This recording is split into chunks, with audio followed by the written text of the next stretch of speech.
Sa mga balitang mayroong pag-asa, media seminar at workshop dinaluhan ng 70 mga kabataan sa Northern Luzon Mission Headquarters. Libreng serbisyong medikal at surgical ipinagkaloob ng Cavite Mission at Glendale Korean Adventist Church.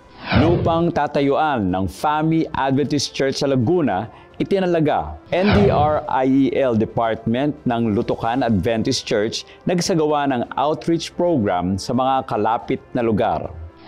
Adventist University of the Philippines ipinagdiwang ang ika-108th anniversary. Prayer Conference Harvest 2025 isinagawa sa Northeast Luzon Mission. Occidental Mindoro Province-wide Pathfinder Camporee isinagawa sa San Agustin, Sablayan. Lahat ng yan iahatid mula sa tanggapan ng Hope Channel North Philippines. Ito ang Hope Today, HCNP News.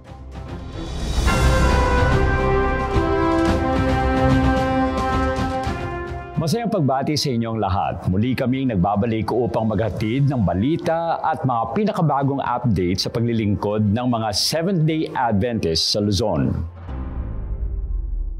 Pinangunahan ng Northern Luzon Mission Communication Department ang media seminar and workshop para sa mga kabataang volunteers sa kanilang teritoryo. Ang nasabing pagsasanay ay nagdulot ng mahalagang pakinabang sa media ministry ng mga nagsidalo rito, lalong higit sa kanilang magiging parte sa Harvest 2025. Alamin ito sa balitang May Pag-asa ni Alpha Chris Alteros. Pinangunahan ng Northern Luzon Mission Communication Department ang isinagawang media seminar at workshop na dinaluhan ng 70 kabataan mula sa Area 4 hanggang Area 7. Kabilang ang mga lalawigan ng Pangasinan, Tarlac at Nueva Ecija. Layunin nitong ihanda ang mga kabataan sa paggamit ng media ministry bilang isang mabisang instrumento sa pagpapalaganap ng salita ng Diyos. Lalong higit sa isinasagawang Harvest 2025, isang natatanging programa ng simbahan na nakatuon sa mas malawak at mas epektibong evangelism. Sa pamamagitan ng social media, digital content creation, at iba pang multimedia platforms, nagkakaroon ng pagkakataon ang bawat kabataan na maging tagapagbalita ng salita ng Panginoon saan man sa mundo. Layunin ng seminar na ito at workshop na ito na masanay, ma-equip yung mga kabataan natin. Previous years kasi mga matatanda ang nag-attend, pero ngayon ay inilunsad yung ganitong uri ng seminar sa mga kabataan naman upang mas maganda ang maging resulta nito, itong media, na ang mga kabataan ay mas maalam sa ganitong uri ng media ministry. Na-expect natin na sa ganitong kaparaanan ay magkaroon ng chance opportunity ang mga kabataan na ma-involve sila, lalo tigit ngayong Harvest 2025. Sa seminar, itinuro kung paanong epektibong magamit ang digital platforms upang maabot ang mas maraming tao. Ibinahagi rin ang mga estratehiya sa paggawa ng makabuluhang content na magpapalakas sa pananampalataya ng mga manonood.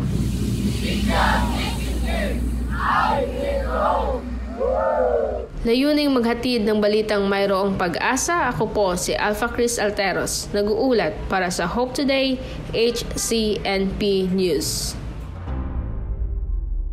Nagkaisa ang Adventist Community Services ng Cavite Mission, Glendale Korean Adventist Church at Local Government Unit ng Silang Cavite sa pagbibigay ng libreng serbisyong medikal at surgical para sa mga nangangailangan. Ang gawaing ito ay bahagi ng kanilang misyon na tumulong sa komunidad at ipakita ang pagmamalasakit ng simbahan sa kalusugan at kapakanan ng bawat isa. Nagbabalita si Samuel Fuentes. Lubos ang kaligayahan ng mga mamamayan ng Silang Cavite na sila ay mapaglingkuran sa pamamagitan ng dental, medical at surgical mission na ipinagkaloob sa pamamagitan ng Adventist Community Services o ACS. Ito ay sa pagtutulungan ng Health Department ng Cavite Mission, Imus Seventh-day Adventist Church, Glendale Korean Church, Local Government ng Silang, at mga kaibigan na nagnanais na tumulong sa komunidad. We started this about 10 years ago. I was planned just a 1-year medical mission. When we came here, that was 2015 January. I was so surprised. You know, many people they couldn't get any kind of benefit for their health condition. So at that time, we start with 15 members, and 15 from Glendale, 15 from Korea. And we had a discussion with our members. Hey, we have to do continually this. If we can help them, why not? Yeah, we are God's children, so we can help each other. You know, about 30, 40 years ago, Filipinos help Korean. Right? It's payback time. Pero this initiative is very important, no? Kasi mas na ilalapit natin sa mga tao yung mga services na kailangan nila. And we know for a fact din na sa government, syempre limited lang yung kaya nating maibigay, no, na services like yung health services. But through this partnership, mas marami tayong na-reach na mga tao, mas napapalawak natin yung mga services na pwede nating ibigay directly to the people. Sa tingin ko, yung mga tao, they are very excited and happy din na makakuha ng libreng serbisyo galing sa mga partner institutions natin. No, in behalf sa local government unit lang sila, we are very thankful. We want to express our gratitude for having this partnership, no, para mas maraming makinabang ng mga Silanggenyo. Sa pamamagitan po ng ating mga paglilingkod, maunawaan po nila at malalaman nila na ang Diyos ay mahal po sila. At sa pamamagitan po ng ating mga munting paglilingkod na isinagawa sa loob po ng 5 araw na medical mission, malalaman po nila na tayo po talaga ay nagmamalasakit sa mga kababayan po natin, sa mga kaibigan natin sa community. At tayo po, anuman ang kaya nating maitulong sa kanila, sa tulong na rin po ng ating mga partners. Ito po ay malaking pagkakataon para po tayo makapagsama-samang maglingkod sa atin pong mga tao sa pamayanan. Mula rito sa Silang Cavite, hatid ang balitang may pag-asa, ako si Samuel Fuentes para sa Hope Today HCNP News. Matapos ang 4 na taong panalangin at paghintay, isang makabuluhang groundbreaking ceremony ang isinagawa bilang pagsisimula ng proyekto sa lupang pagtatayuan ng Fami Adventist Church na siyang magiging sentro ng pananampalataya at paglilingkod ng mga kapatiran sa lugar. Ang makasaysayang kaganapan ihahatid ni John Miguel Flora. Pananalangin, pagtsatsaga at pananampalataya. Matapos ang mahabang paghihintay ng Fami Seventh-day Adventist Church ay narito tayo ngayon upang saksihan ang groundbreaking ceremony sa loteng kanilang nabili ngayong 8 ng Pebrero 2025. October 9, 2021, higit 4 na taon matapos na maorganisa bilang iglesia ang Fami, nagsimulang magpanukala ang mga lider na magtayo ng isang bahay-sambahan. Pangarap na tila mahirap abutin, ngunit sa pangunguna ng Panginoon ay may isa sa katuparan. Kagalakan pong ipinagkaloob ng Panginoon ang panukalang ito na magkakaroon ng groundbreaking at makapagpatayo na ng iglesia dito sa Fami. Ang akin po encouragement sa lahat, ang sikreto po ay tayo manalangin. Manalangin nang walang patid, ang lahat ay ibigay sa Panginoon at ibalik ang papuri sa Panginoon. Yan po ang lahat na nakita ko, lalong-lalo na sa paglilingkod at alang-alang sa paghanda ng nalalapit ng pagdating ng ating Panginoon. Masungit man ang naging panahon, bakas pa rin ang kagalakan ng nasa 80 mga miyembro nito maging ang mga supporters buhat sa South Central Luzon Conference, Builders for Christ, Maranatha Health Ministries, NetSec Technologies at iba pa buhat sa iba't ibang mga iglesia na sama-samang magbabayanihan sa konstruksyon ng gagawing iglesia. Nagkaroon na po ng bunga ang matagal nating ipinapanalangin na sana'y dito sa bayan ng Fami ay magkaroon po ng bahay-sambahan. At ang Panginoon sa tamang takdang panahon ay kanyang ipinahintulot na sa araw na ito ay ating maisagawa ang seremonya ng groundbreaking para mapasimulan na po natin ang bantayog ng ating Panginoon. Ating pinasasalamatan ang ating po mga donors sa abroad, maging ang ating mga donors dito sa lokal.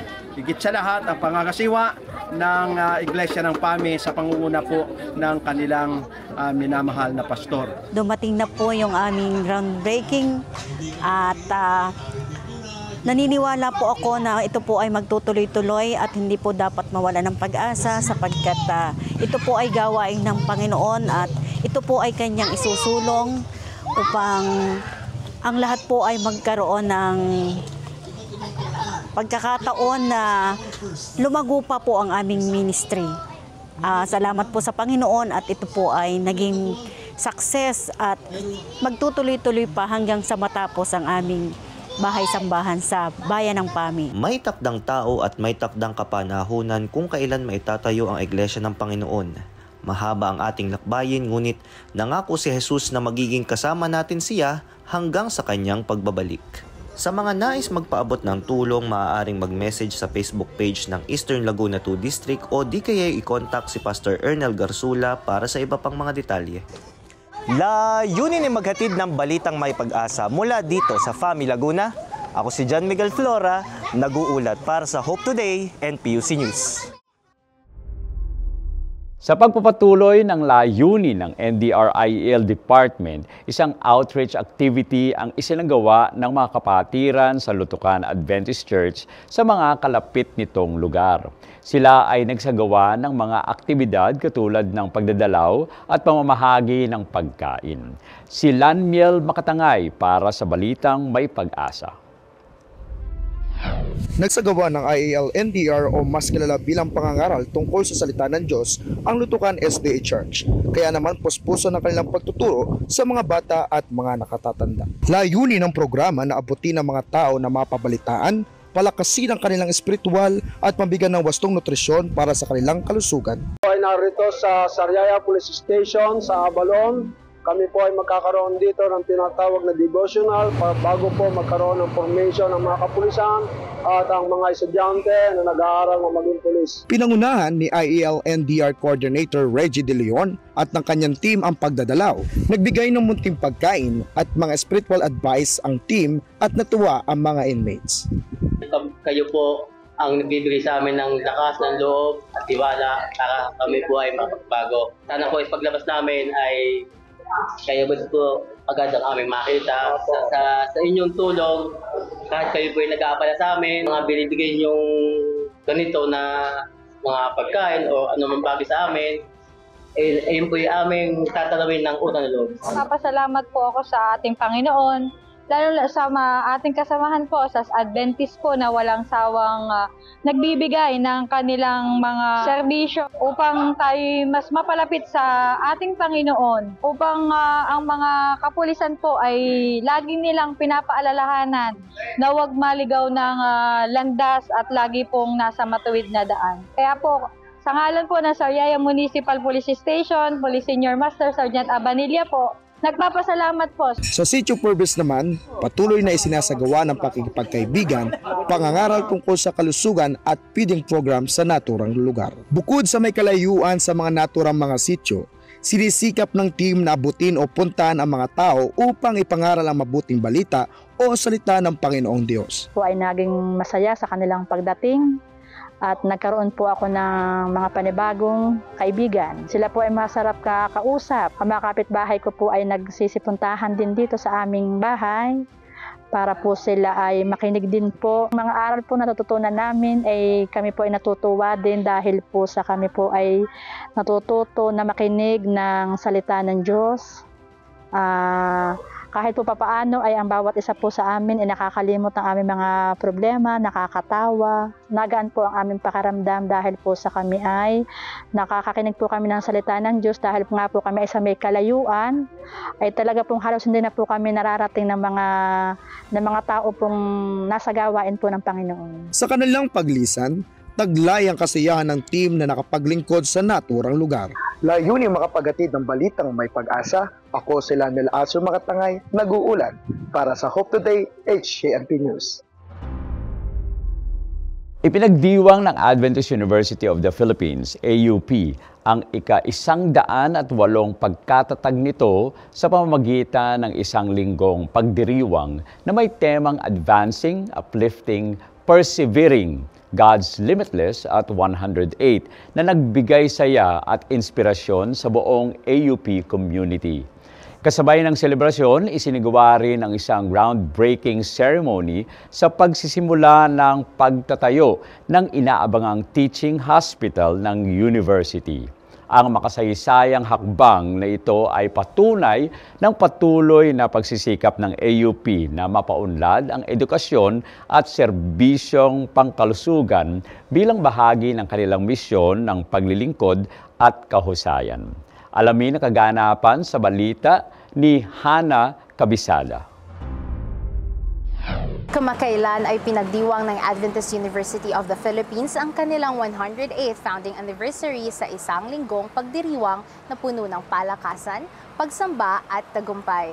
Mula sa ingrandeng pagbubukas hanggang sa pinakahihintay na color run, isinabuhay ng AUP ang temang God is Limitless. Narito ang mga tampok na kaganapan sa makasaysayang selebrasyong ito. Nagbukas ang pagdiriwang sa pamamagitan ng isang makulay na parada kasunod ng pangmalawakang intramurals. Sa buong linggo, ipinakita ng mga mag-aaral ang diwa ng pagkakaisa at sportsmanship sa iba't ibang kompetisyon.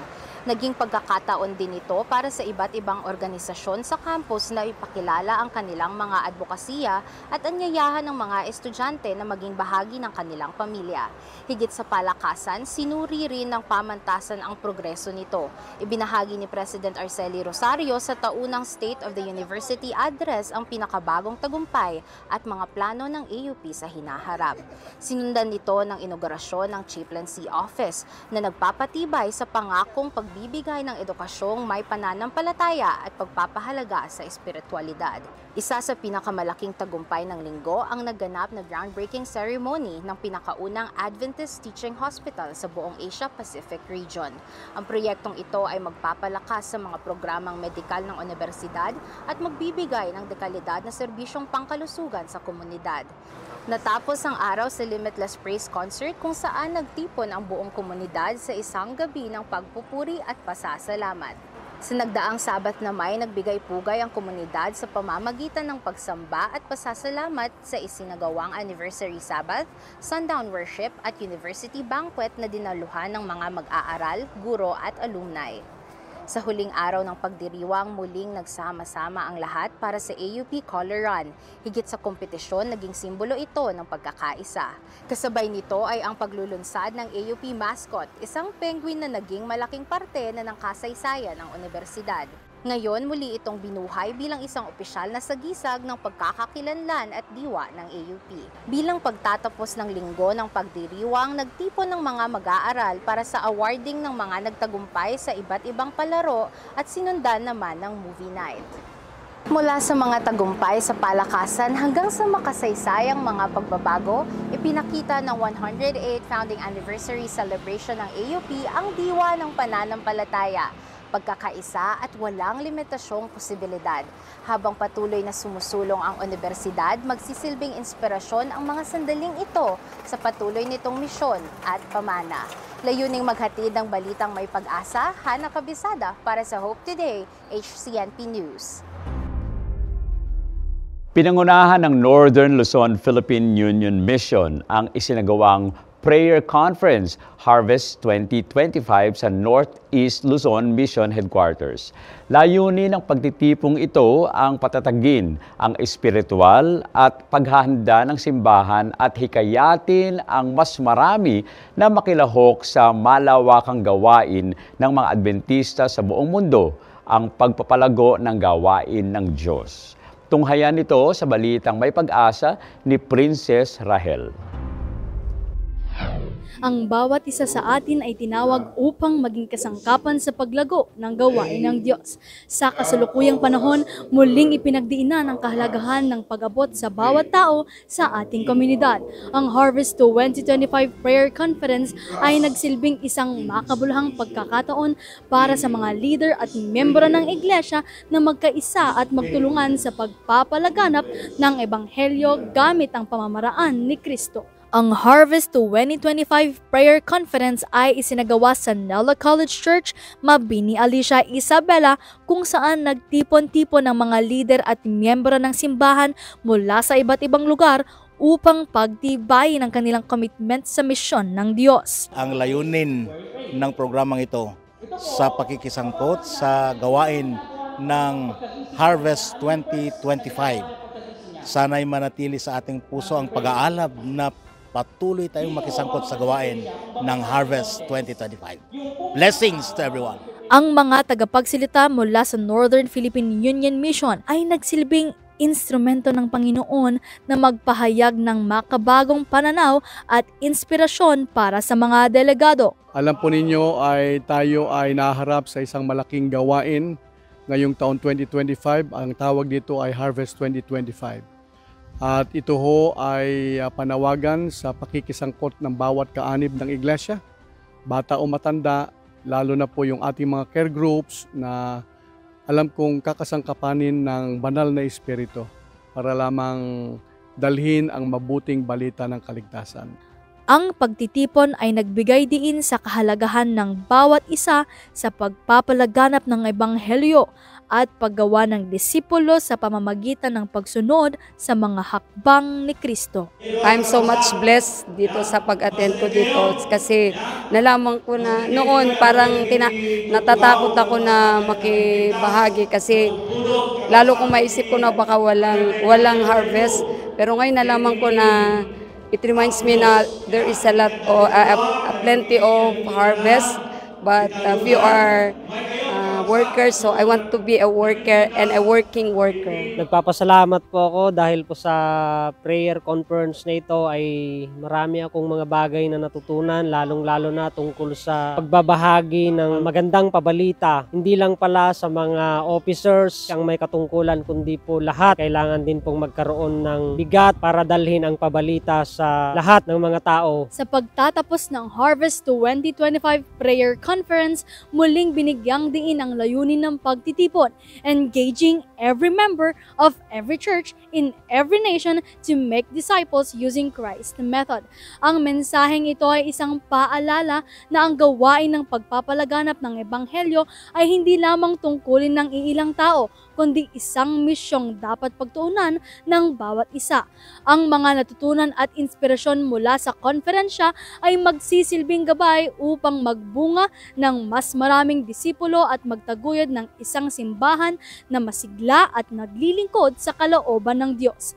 Layuning magatid ng balitang may dalang pag-asa, Princess Rahel, nag-uulat para sa Hope Today HCNP News.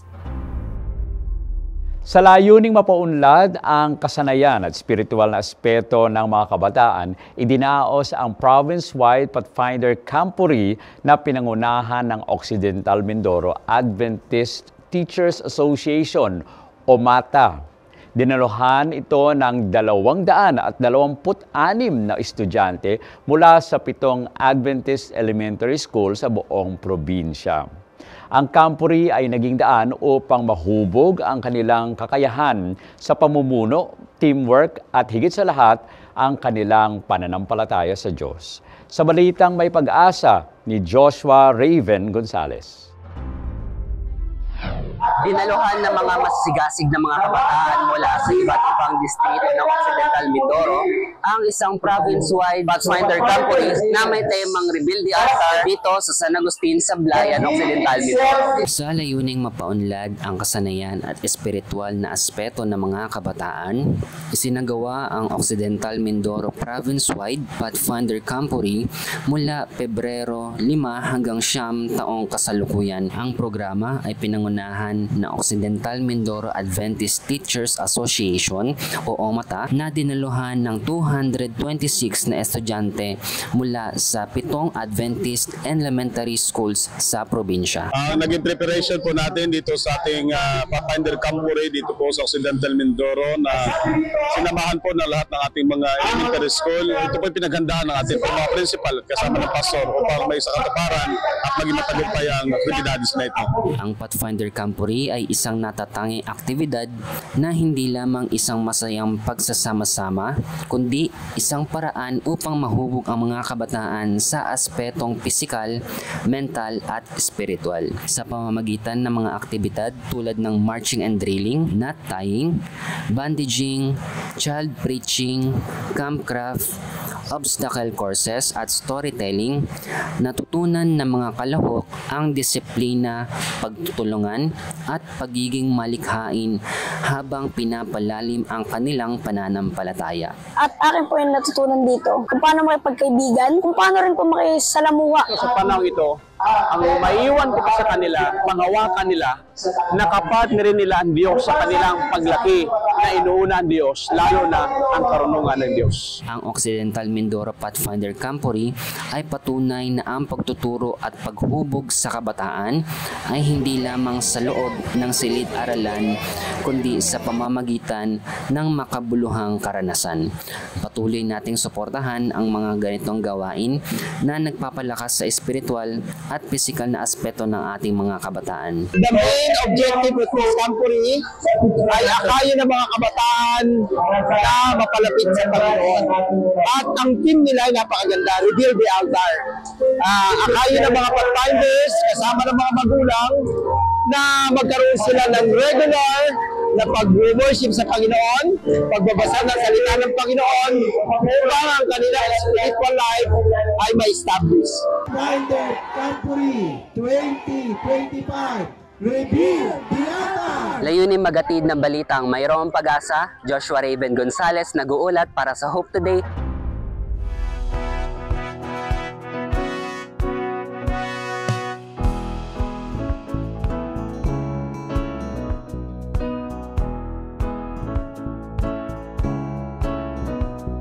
Sa AWR 89.1 FM, tunay na may good vibes, airwaves of love, from dusk till dawn, our love for you is strong. Sa good news at music we will go. Sa AWR 89.1 FM, pag-ibig at pag-asa ang hatid namin. Tune in, and hear the joyful sound. Sa AWR, love and faith abound. So don't change the dial, don't hesitate. AWR, it's all so great. With every hymn, with every word, we're here to lift you up every single time. Sa AWR 89.1 FM, programang Health and Family ang hatid namin. Tune in, and hear the joyful sound. Sa AWR, love and faith abound. So spread the word, let everyone know. Sa AWR FM, blessings flow. Mula gabi't umaga, kasama mo kami. Sa AWR 89.1 FM.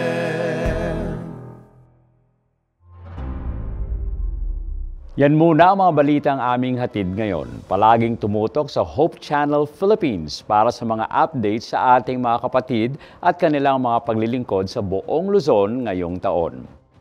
Tuloy-tuloy pa rin ang ating online programs and services dito sa Hope Channel North Philippines at sa lahat ng Adventist Facebook pages na naka-flash ngayon sa inyong screen. Laging subaybayan ang mga programang hatid ng Adventist World Radio sa buong Mega Manila. Pakinggan ang AWR sa Wave 89.1 FM. Mapapanood din ang teleradyo ng mga programang iyan sa Facebook pages ng Adventist World Radio Manila, North Philippine Union Conference, Central Luzon Conference at Adventist Medical Center Manila. Sa aming mga kaibigang news contributor, tuloy-tuloy pa rin ang aming pagtanggap ng mga balitang nais ninyong maisama sa ating mga news episodes. Ipadala ang mga ito via email sa news@hopechannel.ph o gamitin ang hashtag na HCNPnews sa inyong mga social media posts. Mula dito sa Hope Channel North Philippines, ako si Pastor Bong Fidacan at ito ang Hope Today HCNP News.